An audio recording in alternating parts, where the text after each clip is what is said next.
Welcome to the Bitcoin Source podcast, where we delve into the stories and insights of leading voices in the Bitcoin space.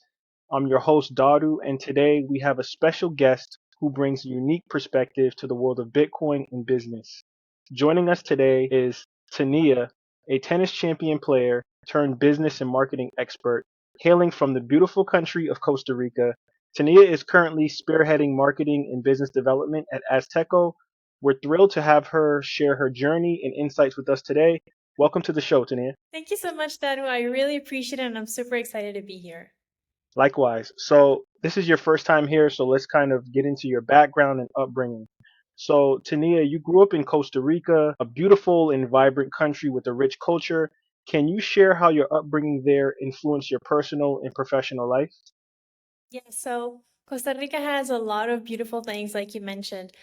It's not just the weather and the beautiful trees and nature that we see all around the country. It's also aspects like not having a military, so just the pura vida lifestyle, very friendly people. I think we're pretty nice. We're very strong when it comes down to leading to human rights. So I think that it's a very special opportunity for every Costa Rican citizen who's allowed to grow up here, because I think that we just have a different, more calm environment in which to grow up in. So I'll give you a little insight. When I was in school, I would go play in the river with the tadpods, and we had mango trees, so I go eat mango.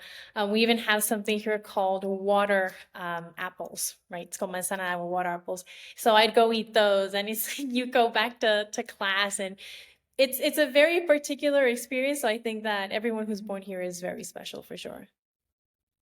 Most definitely. I've never been to Costa Rica. Closest I've been is El Salvador. It's definitely on my bucket list, so it's cool to hear someone that grew up there and was raised there. Awesome.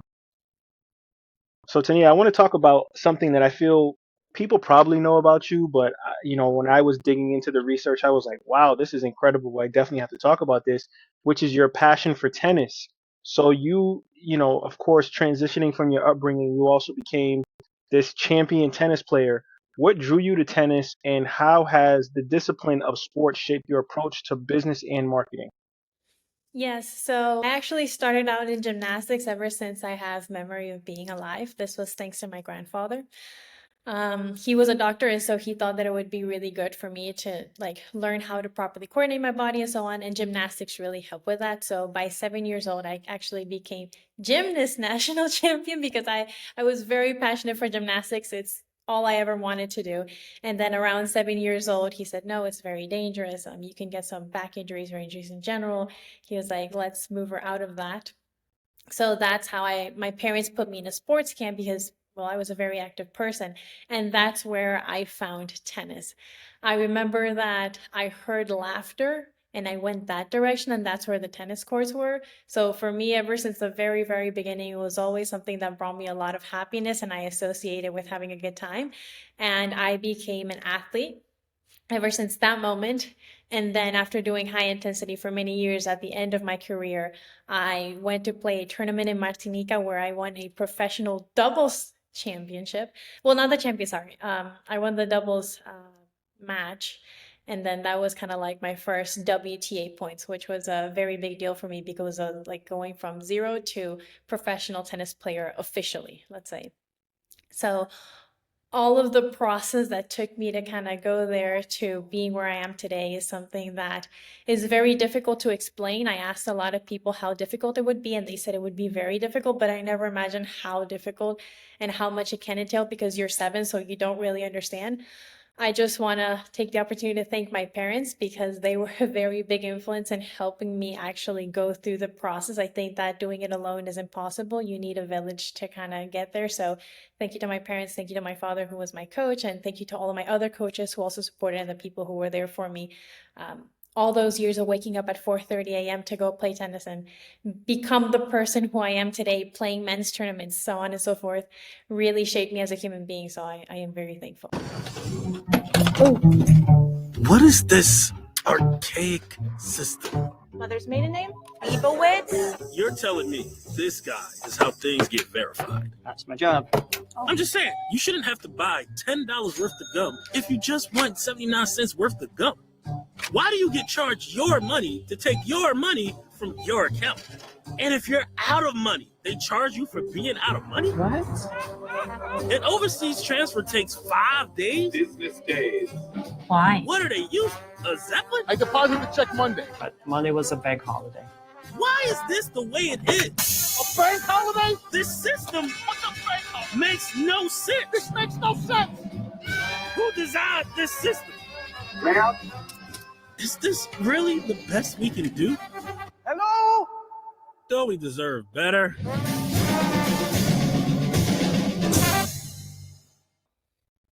Awesome. So you're this professional tennis player, grew up in Costa Rica, have this awesome culture, awesome upbringing. I think it's only natural that someone like yourself who comes from this diverse culture, this diverse background, would have this discovery of Bitcoin. So moving into your professional journey, how did you first encounter Bitcoin and what intrigued you about it? Yes, so 2017, I'm graduating from high school and I'm getting great grades, valedictorian. Everyone's expecting me, okay, which scholarship? All of my friends are going to university. It's kind of the rite of passage to go to Division 1 and do all these things. And I was like, well, no career within the university space. I found that was very passionate for me.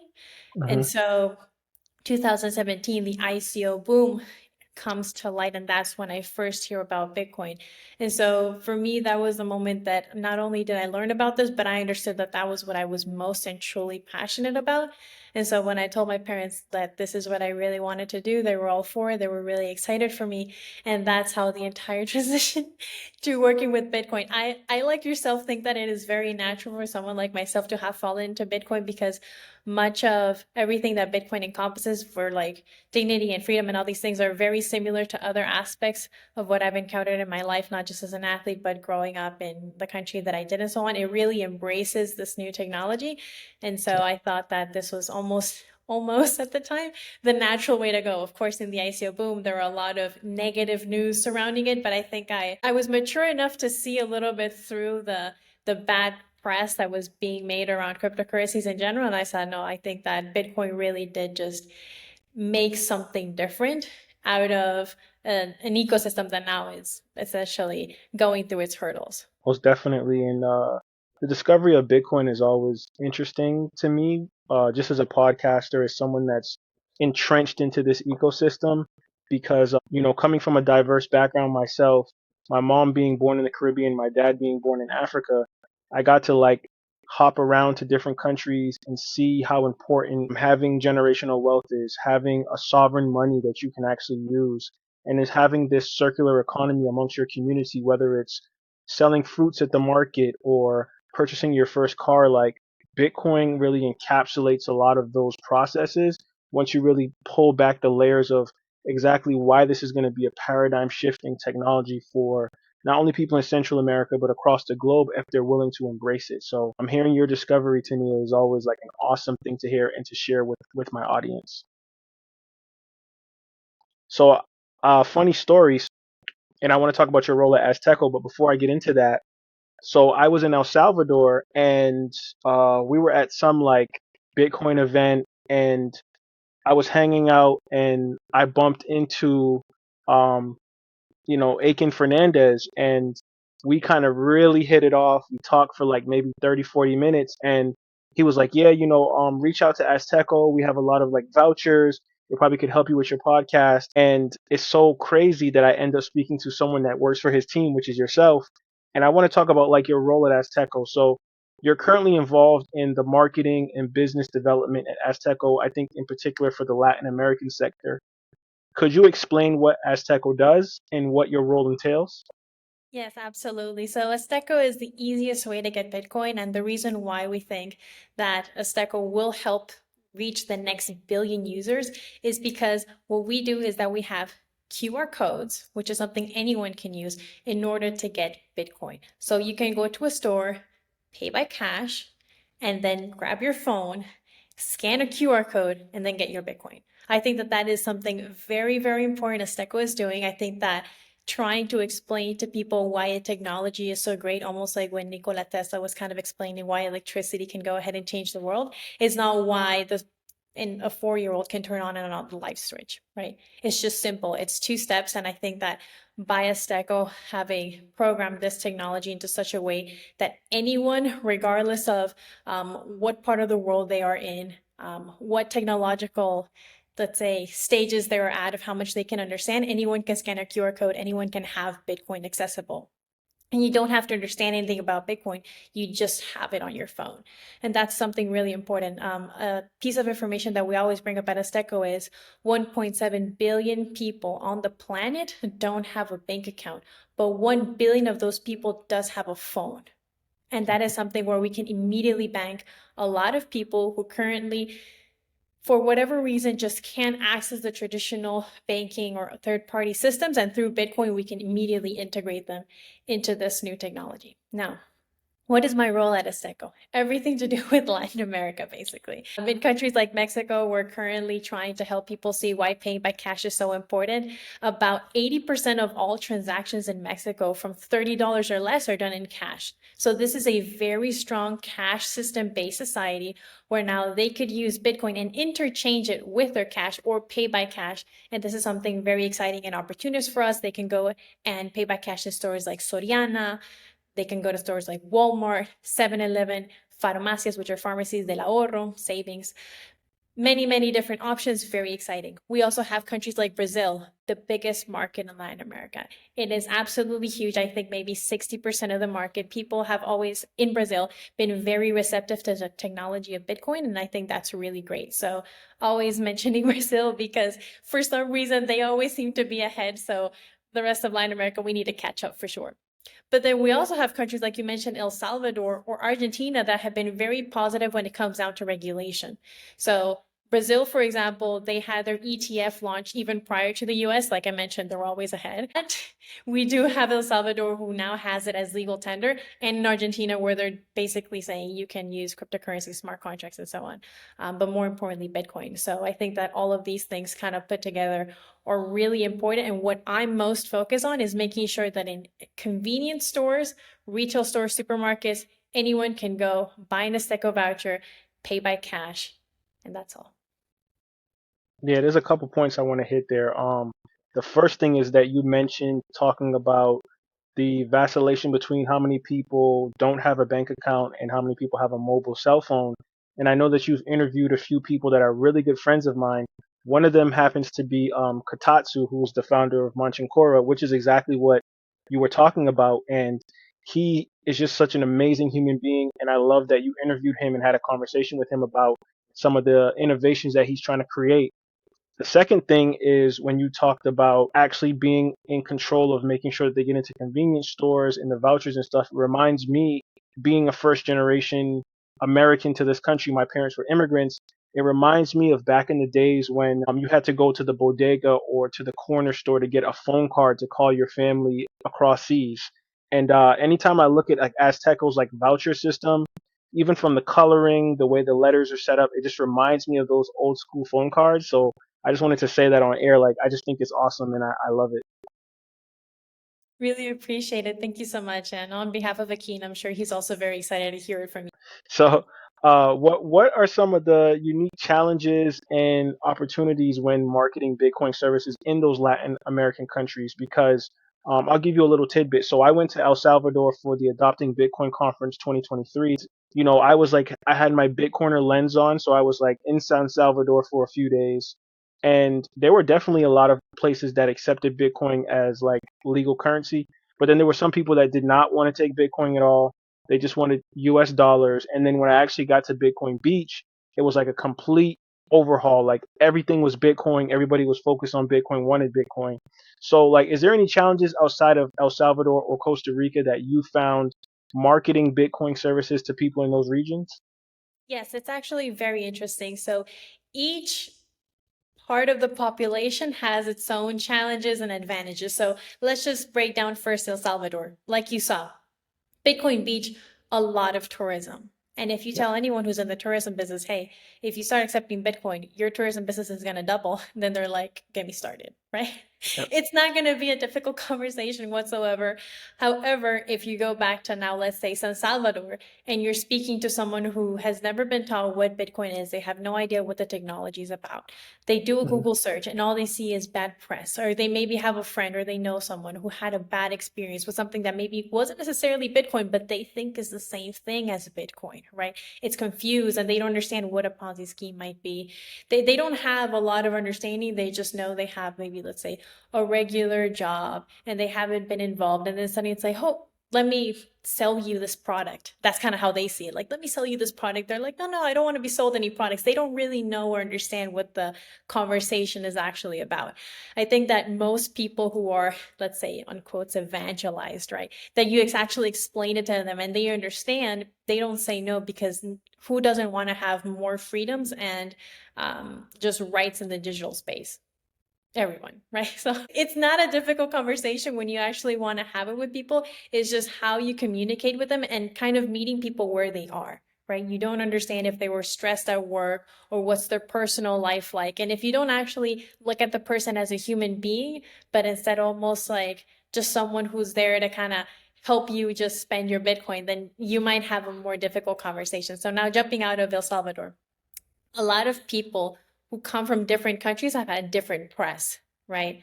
So I think that in general, the Brazilian press has been a little bit more positive, hence they're leading the way, right? And so if you just take all of these things into consideration, when as Azteco we try to market it to people, we're not trying to explain why Bitcoin is so amazing, and it is, right? But we're not trying to explain that. We're just trying to explain, listen, it's as simple as scanning your QR code or, like you mentioned, topping up a voucher. It's something anyone can do. It's almost like digital cash where you can go ahead and if you go to a convenience store and you're like, hey, I want to buy Oreo, Coca-Cola, and Bitcoin, you can go, you can pay for it, and they'll take your money in cash and then you can get it digitally. So let's say you want to pay for a service of some company abroad and they accept Bitcoin. Bitcoin is digital cash. You could theoretically use a bank, but let's say for whatever reason in your country, it doesn't have a great reputation, and so banks in your country are restricted. Now you can't transact freely. And that doesn't reflect negatively on you as a person, but unfortunately, for whatever reason, you were born in the wrong place where the banking system just doesn't have that much outreach. So it's almost like you're being excluded, right, from the digital space where you could be buying products and services like a normal person. This doesn't even mean you're trying to like hide, right? Or privacy, which is something you have the right to, by the way, but not other countries how to govern themselves, right? But I can say that allowing people to be economically empowered is good for any country and for any person. And I think that through individual economic empowerment, the citizens of each country can then take decisions for themselves. Which one's the best crypto asset? Well, Bitcoin's the best crypto asset. Okay. What's the second best? There is no second best. There's no second best crypto asset. There's a crypto asset. It's called Bitcoin, right? Right? There's no second best. Okay. But take all your money, buy Bitcoin, then take all your time, figure out how to borrow more money to buy more Bitcoin, then take all your time and figure out what you can sell to buy Bitcoin. And if you absolutely love the thing that you don't want to sell it, go mortgage your house and buy Bitcoin with it. And if you've got a business that you love because your family works for the business that's in your family for 37 years and you can't bear to sell it, mortgage it, finance it, and convert the proceeds into the hardest money on earth, which is Bitcoin. This channel is for education purposes only and is not affiliated with any financial institution. This is not financial advice. Don't forget to like the video and subscribe to the channel. Now back to the episode. Right. I think that if you're too hungry to even want to work a job because you're just looking for the next meal, quite literally, right, which is something that we can see reflected in some countries, it doesn't actually allow you to have much focus on what is the political landscape. You don't care about the political landscape, you just care about the next meal. So allowing people to have Bitcoin essentially allows them to have now for the first time possibly the right to have money, right? To have money in such a way where you can interact with other countries and other economies and offer services and receive money in exchange for those services and not be limited.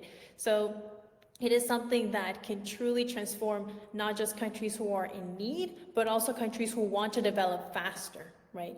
Maybe you say you have someone from Colombia who wants to do business with someone in Mexico. Oh, what's your bank account? Oh, well, my bank account is this. And so a lot of fees go in the middle. The transactions are very slow. A lot of like different hassles can happen, and people just go through those problems because they have to, and there is no other better option. But now suddenly with Bitcoin, you can transact a lot faster. You can hire services from the best people across the globe, and you can get paid and pay them instantly. So that it's not just an issue of getting people out of bad situations, but once they're in a good situation, it makes doing business a lot easier and better for everyone. And also the transparency aspect of if I sent you something X date, if you have the transaction ID, it's going to be there forever, right? So there is a public transaction that kind of says, okay, this is the amount that was spent on that at that particular time for X service, and then the person can't be like, oh, I didn't receive it. No, it's there.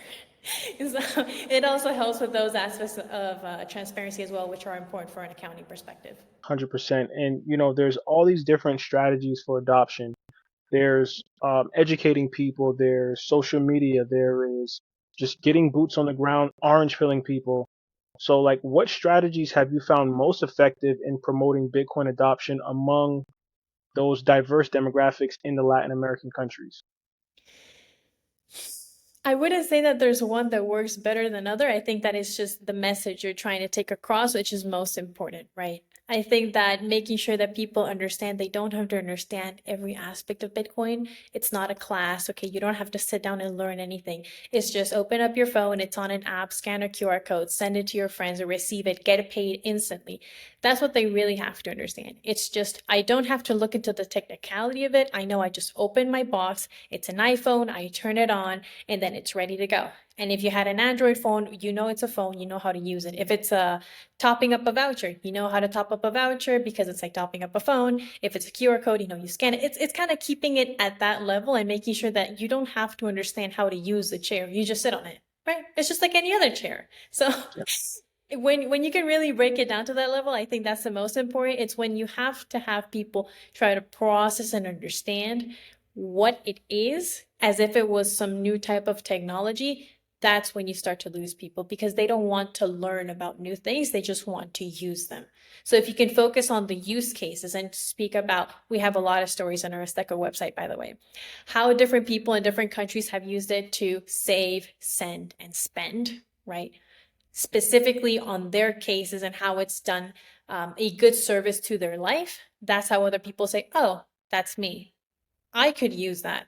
And so that's when you actually go ahead and you bring in more people and not necessarily trying to explain why Bitcoin is so amazing, which I would do every day, any day, at all times. But that's not that's not what people really want. They just want to know like the specific use cases of why it makes their life better.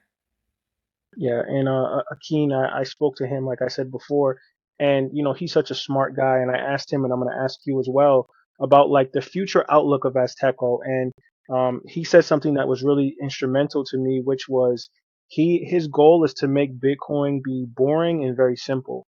And I was like, why? Why would you want to do that? And he says, when you're dealing with people outside of the U.S. or Europe, these quote unquote first world countries, making Bitcoin this mysterious like paradigm is kind of hurting the adoption, right? You want to make it as boring and simple for people so that they can come in and utilize Azteco and say, hey, this is a voucher. It's very simple to use and easy. And I really respected him for that. And I know that you're on the marketing wing of things, so you're always thinking about future projects or how to have new initiatives that would make Azteco be something that more people would be excited about. So is there any particular, if you can speak on it anyway, Tania, I should say, is there any particular projects or initiatives that Azteco is excited about, and do they aim to enhance the role of Bitcoin in Latin America? Yeah, so right now we're working very strong on pay by cash. You can now go to our website and check on your country, but specifically if you go to Mexico, we have, like I mentioned before, Walmart, Soriana, 7-Eleven, Sam's Club. Everyone knows these brands. You can go there, pay by cash, and buy an Azteco voucher. This is huge, right? Making sure that people know that you can just use normal cash to get Bitcoin in a retail store is such a big improvement. And people say, no, but like, what if I went to a website? Well, some people don't want to go to a website because what if they type in the wrong website? What if Exactly, right? What if I type the wrong website? What if when I go to the website, my card doesn't work? What if 1,000 questions? I know that if I go to a retail store, there's going to be someone there who's going to help me out. I can just give them cash because some people don't have bank accounts, right? So I can give them my cash. I can go ahead with my phone, scan my QR code, and get my Bitcoin instantly from a normal, everyday convenience store. This is such a big gap that I think a lot of the other Bitcoin companies have been unable to solve for a very large portion of the population. When Bitcoin initially came to El Salvador, for example, a lot of people I heard had the question of like, okay, I'm really excited, but I'm in the rural area and I don't have a bank account. Actually, don't have a bank account. How do I buy Bitcoin? And nobody had an answer, right? So it was almost like the technology was there, but people weren't aware of Azteco. And so they couldn't go ahead and buy and pay by cash because they just weren't even aware that this service existed in the first place. So for us, right now, we're working very strong, pay by cash. These are the stores. This is how you do it because it's almost like there's a solution there. We just need to bring enough awareness so people can actually go ahead and participate. Awesome. So Tania, of course, someone such as yourself, when people look at Bitcoin, you are, of course, an anomaly because you're a female face in the space. Like, what advice would you give to young women in Costa Rica or elsewhere who are looking to enter the tech or Bitcoin industry? It's no different from anything else you'll do in life. You'll find that, people are people everywhere. So just be confident and do it. If you actually like the space, go ahead, chime in. Digital rights are not specifically gendered oriented. Like it has nothing to do with like having more or less women. It's just a people's issue. And so I think that as soon as we start crossing a little bit of this, niche aspect of Bitcoin into more consumer adoption, you'll notice that a lot more women will be involved. So for example, we just recently did a little survey within Azteco, and we found that about 40% of all the people who buy vouchers are women. And so I think that this is important for you to know because we're almost 50% of the population and almost 50% of the sales within Azteco. So as you can tell, turning on and off the light switch has nothing to do with gender. Okay, this is just a normal space. People here are really nice. Take that, for example, right? What better example to have than yourself? But it's just a normal space. Like this is for everybody. So be confident, be yourself, and then you should have no problems whatsoever. And with that, I want to kind of add another layer to that question. How has working in the Bitcoin space for yourself influenced your views on technology's role in society and its potential to drive change, in particular for women? Well, it's been incredibly positive because I've been in this for 7 years, and if I thought it was negative, I would have certainly bumped out a long time ago. So I think that just the time that I spent in this space definitely shows my deep appreciation, but even more so, the amount of people that I met who have these positive visions of the world of life and how it can make a change. Seeing so many people talk daily about digital rights and freedoms and doing a change for the better, it does paint a better like view of life and just the world in general. I think that a lot of the times people spend a lot of time in drama centered like X, formerly Twitter, or other spaces that might not be as positive. And so working with people who are in the Bitcoin space, I'm going to say it's stereotypical, but I think we're nicer. We're actually a little bit nicer. We're a little bit happier. We're a little bit focused on doing something good. So I'll go ahead and be a little bit nice towards our community, but I do believe that it's a little bit more positive than other spaces. And so I think that having all of that influence in a day-to-day life, whatever you feed your brain is what you become.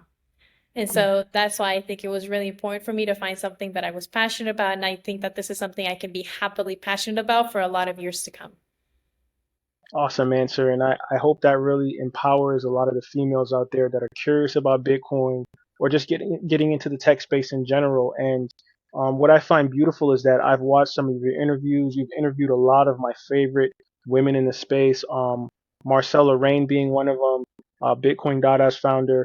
And, in my podcast, I try to do the same thing that Azteco is trying to do, which is kind of bring a voice to women, people from diverse cultures, people from third world countries or places that are not like considered like the popular things to talk about in Bitcoin.